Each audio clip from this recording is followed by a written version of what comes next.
let's talk about another great atonement chapter, shall we? I'd like to point us to 2 Nephi chapter 9. This is a great sermon by Jacob. Jacob, the son of Lehi and brother to Nephi. So Jacob here is giving a great sermon. And some have thought of Jacob as an austere man. Austere. I mean, think about his growing up. He was born in the wilderness. He was born without the advantages that his siblings had had.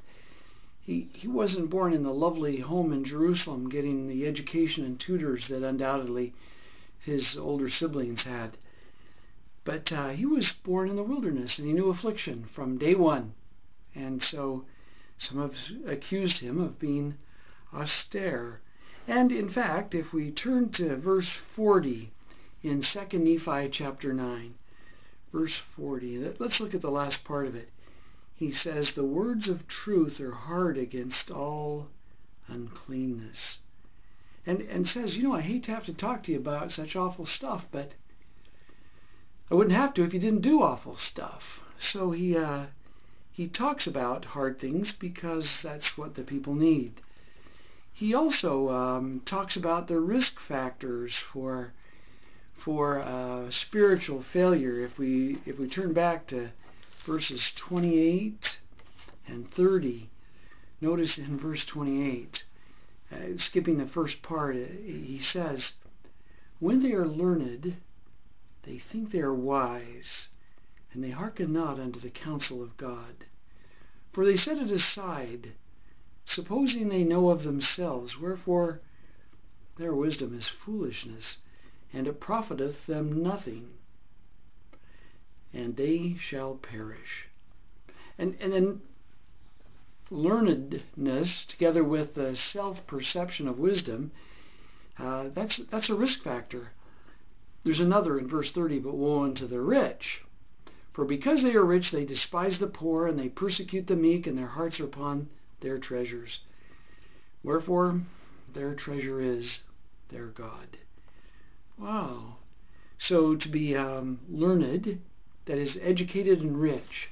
And it's not surprising that those are risk factors, because after all, sometimes when we're well educated or wealthy, we start to look down on others who are in a different situation in life. In verse 42, jumping over to verse 42, he has the solution. He talks about whoso knocketh, to him will he open. And the wise and the learned and they that are rich, who are puffed up because of their learning and their wisdom and their riches, yea, they are they whom he despiseth. And save they shall cast these things away, and consider themselves fools before God, and come down in the depths of humility. He will not open unto them. Self-sufficiency. Self-sufficiency may be the foundational weakness for humans. But austere man, austere. Let's see if this verse seems to support that. This chapter. Let's turn to the beginning. And let's hop, skip, and jump through the chapter. Notice in verse 3, and I'll lift a few words here. He says, ye may rejoice and lift up your heads forever. Verse 6, fulfill the merciful plan of the great Creator. Verse 7, he talks of an infinite atonement. Verse 8, oh, the wisdom of God, His mercy and grace. Wow.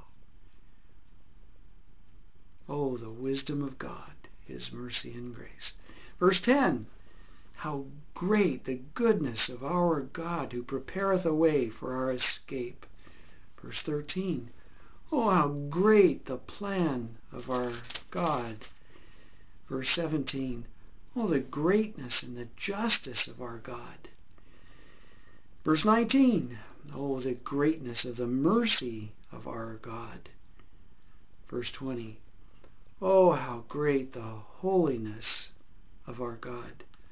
What's clear is that Jacob's personal experience of God allows him to deal with the challenges in his own life and those of the people he serves in a way that transforms them into meaningful growth rather than pointless complaint.